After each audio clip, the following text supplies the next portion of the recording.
आप सबको जय मसीह की। हम बिना परमेश्वर की आत्मा के कुछ भी नहीं कर सकते।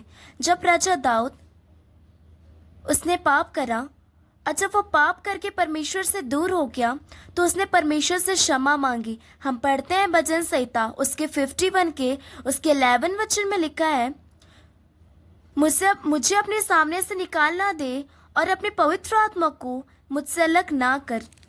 उसने परमेश्वर से ये नहीं कहा कि प्रभु मुझसे जो धन दौलत तूने मुझे दिया उसे मुझसे मत छीन, या फिर उस पद को, उस राजा होने के पद को मुझसे न छीन। उसने ऐसा नहीं कहा। लेकिन राजा दाऊद ने जब उससे पाप हो गया और जब क्षमा के लिए उसने परमेश्वर से प्रार्थना करी तो उसने प्रभु से कहा कि मुझे अपने सामने से निकाल ना दे और न अपने पवित्र आत्मा को मुझसे अलग कर। क्योंकि राजा दाऊद इस बात को जानते थे कि यदि मैं परमेश्वर के सामने से अलग हो जाऊंगा, उसका पवित्र आत्मा मुझसे अलग हो जाएगा, तो मैं उनके बिन कुछ भी नहीं हूँ। मैं कुछ भी नहीं कर सकता। मैं इतने बड़े राज्य को नहीं संभाल सकता और परमेश्वर की आत्मा के बिन मैं कुछ भी नहीं कुछ कर सकता।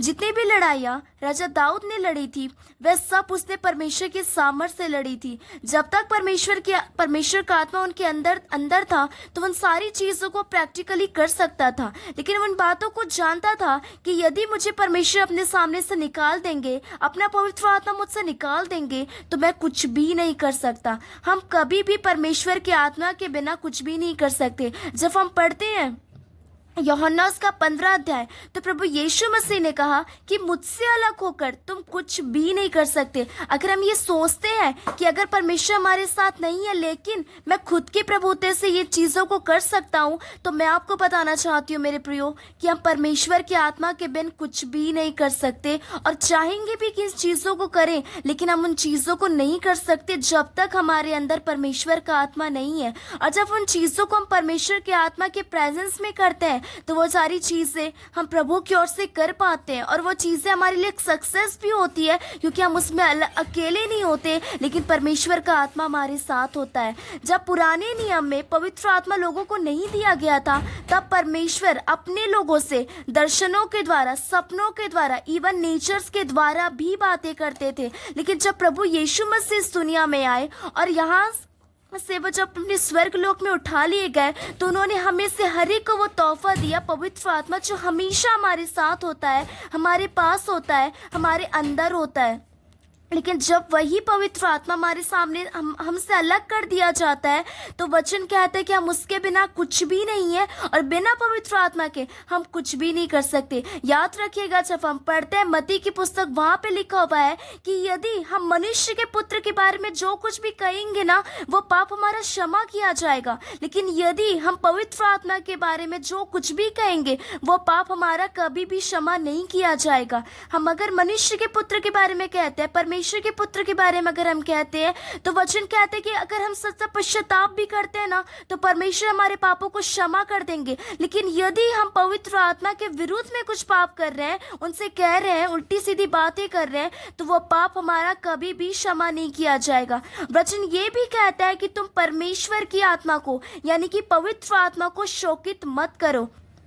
आप इमेजिनेशन कीजिए कि आपका एक दोस्त है और वो आपको कह रहा है कि भाई इन चीज़ों को मत कर, लेकिन आप उन्हीं चीज़ों को कर रहे हैं। लेकिन आपका दोस्त आपको मना कर रहा है कि इन चीज़ों को मत कर, क्योंकि उसको ये चीज़ें पसंद नहीं है। लेकिन यदि पवित्र आत्मा आपको कह रहा है कि इस चीज़ों को नहीं कर, लेकिन आप उन चीज़ों को कर रहे हैं, तो मैं आपसे पूछती हूँ कि क्यों परमेश्वर का आत्मा आपके पास रहना चाहेगा या फिर आपके साथ रहेगा? वह तो परमेश्वर का आत्मा है। जब हम परमेश्वर के आत्मा को शोकित कर देते हैं, उसे नाराज कर देते हैं, तो वो हमारे साथ रहता नहीं है। वचन कहते हैं कि परमेश्वर की आत्मा को, पवित्र आत्मा को शोकित मत करो, क्योंकि बिना पवित्र आत्मा के, बिना परमेश्वर की आत्मा के हम कुछ भी नहीं कर सकते। जब हम स्तेफनुस के बारे में पढ़ते हैं, हम पढ़ते प्रेरितों के काम उसका 9वां अध्याय उसके 54 वचन में लिखा है, ये बातें सुनकर वे जल गए। जब स्तेफनुस लोगों को प्रचार करता था, वह लोगों को परमेश्वर के वचन को सुनाता था, लोगों को परमेश्वर के बारे में बताता था, तो वचन कहता है ये बातें सुनकर वे जल गए और उस पर दांत पीसने लगे, परंतु उसने पवित्र आत्मा से प्रपूर्ण होकर स्वर को खोला हुआ और परमेश्वर की महिमा को, यीशु मसीह को परमेश्वर के दाहिने और खड़ा हुआ देखा। परमेश्वर का वचन कहता है कि यदि हम परमेश्वर की इच्छा के अनुसार चलते हैं, परमेश्वर के साथ चलते हैं, तो हम पवित्र आत्मा को पाते हैं जैसा कि परमेश्वर ने हमें दिया है। और जब हम परमेश्वर की आत्मा को पाते हैं ना मेरे प्रियो, तो हम उन चीज़ों को भी आत्मा के बेस पे देख सकते हैं जो हम अपनी उन संसारिक आंखों से नहीं देख सकते। जैसे कि स्तेफनियुस ने देखा, लिखा है, परंतु उसने पवित्र आत्मा से प्रपूर्ण होकर स्वर को खुला हुआ देखा। हम कभी भी अपने इस आंखों से स्वर को खुला हुआ नहीं देख सकते जब तक हमारे ऊपर पवित्र आत्मा नहीं है। और जब उसे पवित्र आत्मा मिला, उसे वो सामर्थ मिली कि वो यीशु के नाम से हर एक उन चीजों को सह सके। लोग उस पर पथरवाह करने लगे, उसे मारने लगे, लेकिन वचन कहता है कि वो खड़े होकर प्रार्थना करने लगा कि ये पाप इन पर मत डाल। और ये भी लिखा है कि लोग उस पर पथरवाह करने लगे और वह सो गया। वहां पे नहीं लिखा है कि वो मर गया, लेकिन वचन कहता है कि वो सो गया। जो भी लोग परमेश्वर में मर जाते हैं मेरे प्रियो, वो मरते नहीं है, लेकिन कुछ समय के लिए सो जाते हैं। इसलिए कई बार परमेश्वर के वचन में बहुत कुछ जगह में ये जरूर लिखा है कि वो मर गया, लेकिन अधिकतर जगह में ये लिखा है कि वो सो गया, क्योंकि प्रभु के लोग कभी भी मरते नहीं है। जैसे कि हमारा प्रभु यीशु मसीह, जैसे कि वो मारा गया, गाड़ा गया और मर कर वो तीसरे दिन मुर्दों में से जी उठा, वैसे ही उसके लोग जो उस पर विश्वास करते हैं वह मरते नहीं है, वह प्रभु में कुछ टाइम के लिए सो जाते हैं। और जिस दिन हमारा प्रभु यीशु मसीह न्याय करने के लिए इस दुनिया में आएंगे, वह भी लोग जिन्होंने उस पर विश्वास किया, उसके साथ चले, उसके अनुसार चले, वह भी लोग उस दिन उसके साथ जी उठेंगे जिन्होंने उस पर विश्वास किया। और जैसे कि परमेश्वर का वचन कहता है कि हम बिना पवित्र आत्मा के कुछ भी नहीं कर सकते, इसलिए राजा दाऊद ने परमेश्वर से पाप क्षमा की प्रार्थना करी